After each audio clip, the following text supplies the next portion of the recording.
Hey guys, this is Jake here at Canadian Cutting Edge, and today we're taking a look at some slip joints that are under 10 US dollars. Intro won't be as long as last Tuesday's, which was about 5 minutes, but I do need to clarify some things. I am doing a hard $10 limit simply because there are so very many knives that are just under $11 that would blow this whole list to pieces. And so I have to make some kind of rule so that I can make some kind of structure to make the videos make sense.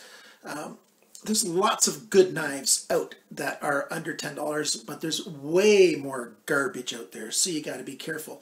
Here's some knives that I think are decent for under 10 US dollars that are slip joint knives, or any other type of knife that's not a locking knife, that doesn't lock open, that is also a folder. So a lot of these knives, especially the first bunch, I do not have. Some of them I won't recommend really because of the steel type, but there's actually a very little list at under $10, and the list goes up, a whole lot more knives that are between $10 and $15. For some weird reason, non-locking folding knives cost more than locking folding knives using the same amount of materials and stuff. They're easier to make, and yet they cost more. Go figure, it's just market pressures. Watch these.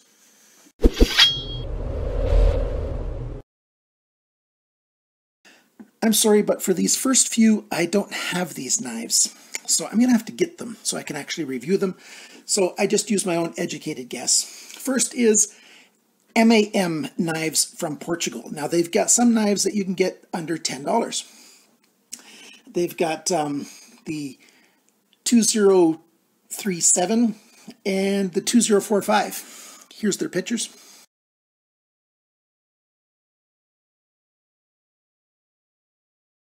I think these are going to be good. They got probably 4116 stainless steel, which is a really high corrosion resistant, reasonable hardness, 5657 Rockwell, decent blade shape. I definitely am going to get some of these for my collection, just because I also do like to get some knives from other countries, and these are from Portugal, and it's their style. Just like I've got Opinel knives as the folding locking knives. Those are from France. These are from Portugal. Another one, this is number 2 from South Africa, is the Okapi Big Sable. Now this is the same knife not exactly the same knife. This is the slip joint version. They've got a locking version of the Okapi, which was copied by Cold Steel to make the Kurdu. And so you get a big locking knife of this, or they've got this slip joint version of it.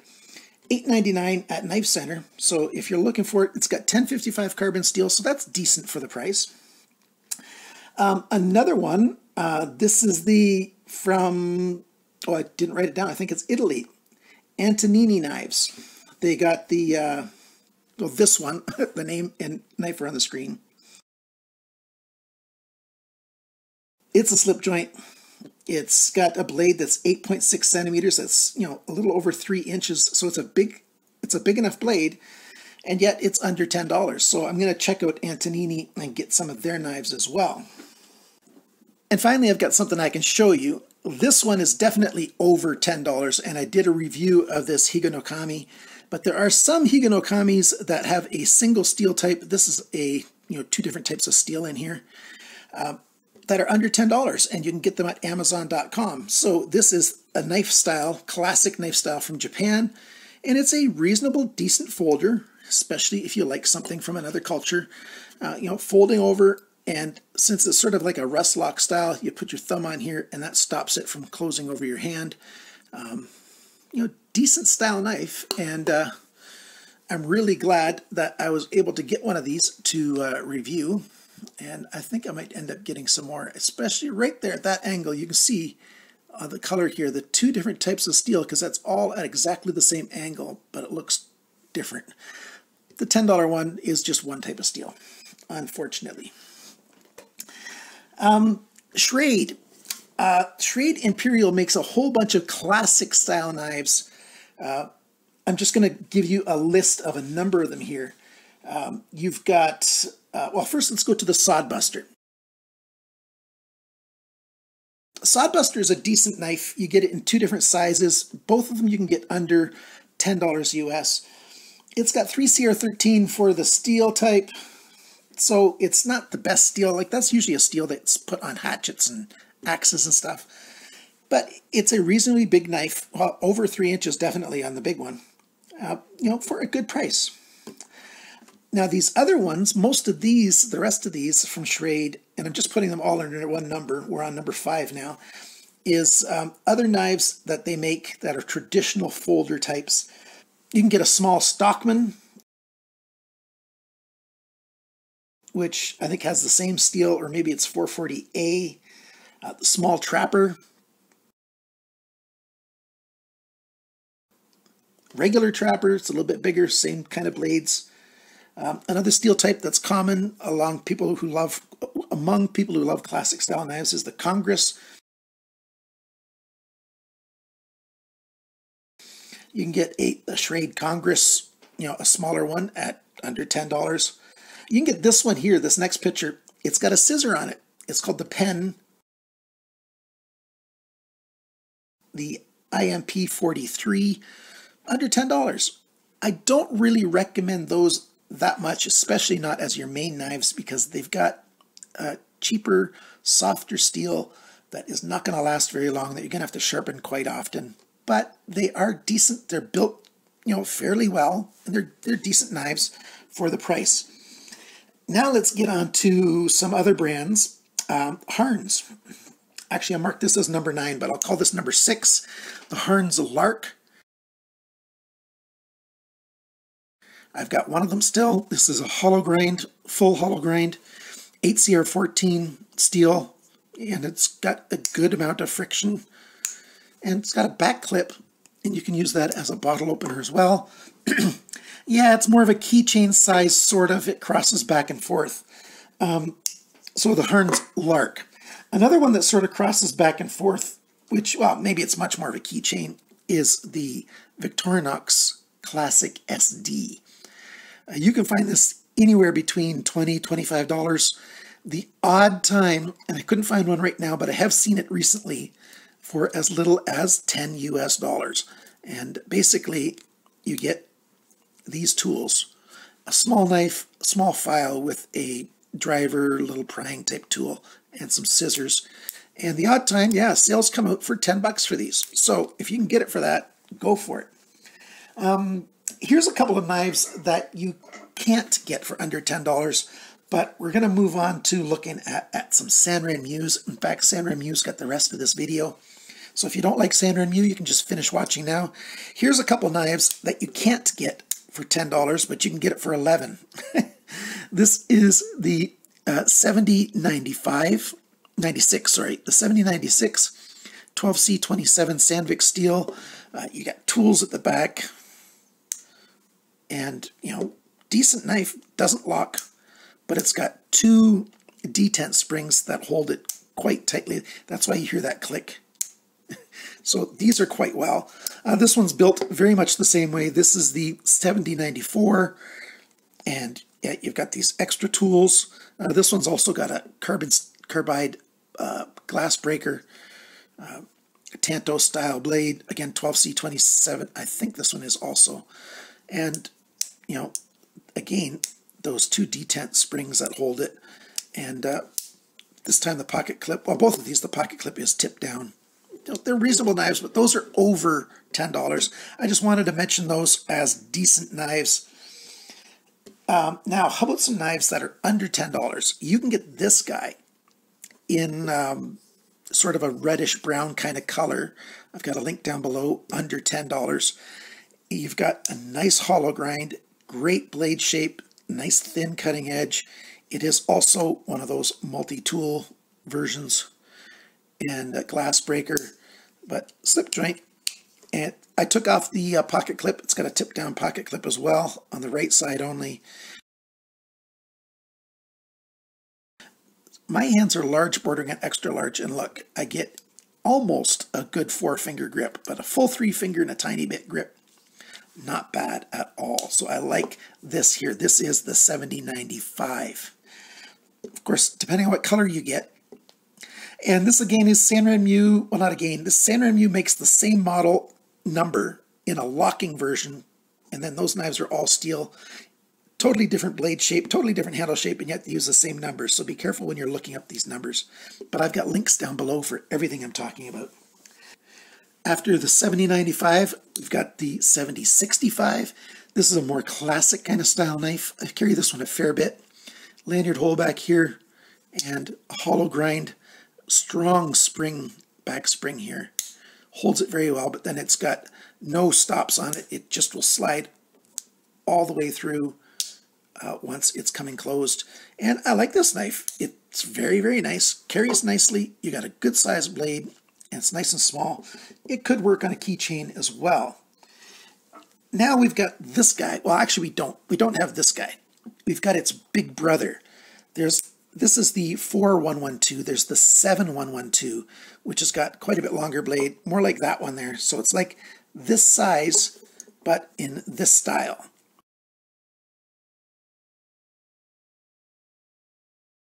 Yeah, it looks exactly like this guy, except for bigger.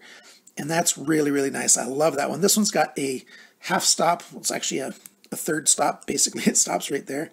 Just so well ground. Even a sharpener's choil in there and everything. Well, so does this guy. Just really, really nice. I like that full-size one. Too bad I sold it, but I need to get another one.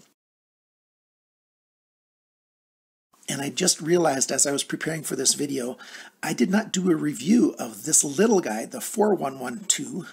So I'll be doing a review of this little guy sometime soon-ish. But if you look up the video of the 7112, it's the exact same thing, only smaller. So we'll leave this on the screen.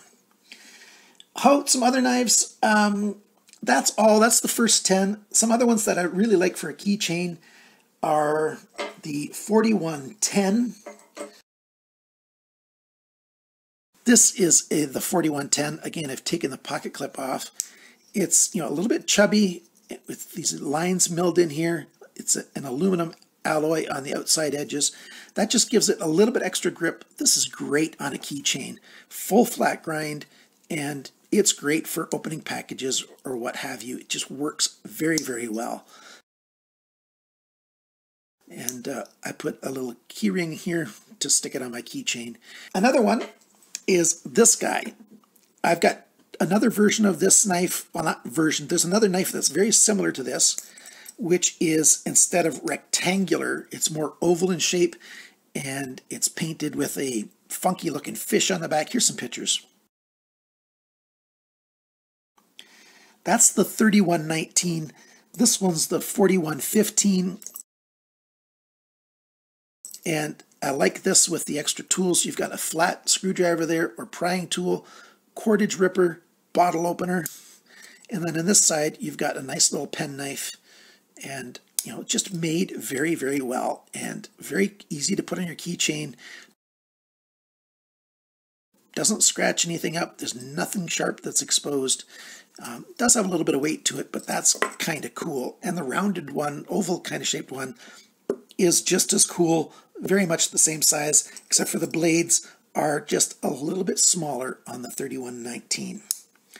And finally, the best keychain folder slip joint that I know of, and I've believed it ever since I first set eyes on this thing, is the 6020. The Sanrenmu 6020 is an awesome little knife.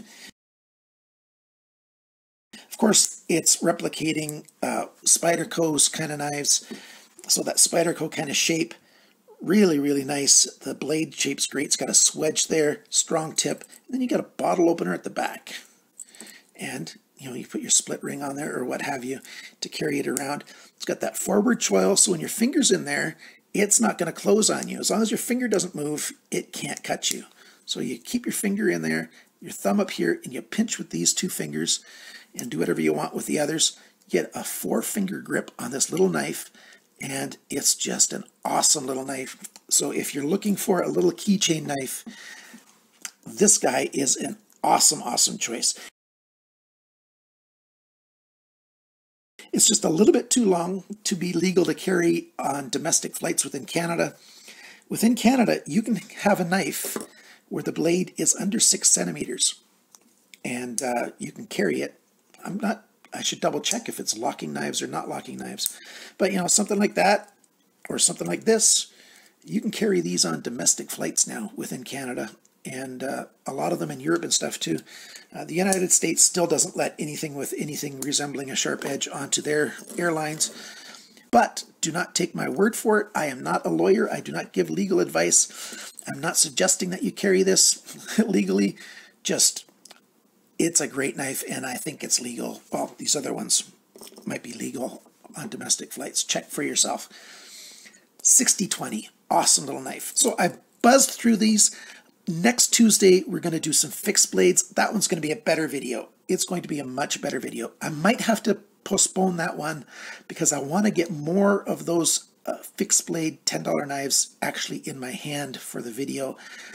And so it might take another month before I do that one instead of next Tuesday, because I decided, you know, this video, you know, I can show you some of these, especially the Sanrenmu, but I don't have the other ones around, so I'm going to get some of those. And if you've got any suggestions for any knives, especially for this video, any slip joint knives, especially if you live in the United Kingdom or something, that's $10 or close to $10. That's around 7.5 British pounds right now, 7.6 British pounds. You know, 7 or 8 quid. If you've got slip joints that are in that ballpark, put some comments down below. You can even leave links. YouTube won't automatically post those links, but I'll see them on my list of comments that I can approve, and I'll let those go up there. I want to help guys find good knives at good prices. Thanks for watching, liking, sharing, commenting, and subscribing. And remember, guys, always cut towards your chum, not your thumb.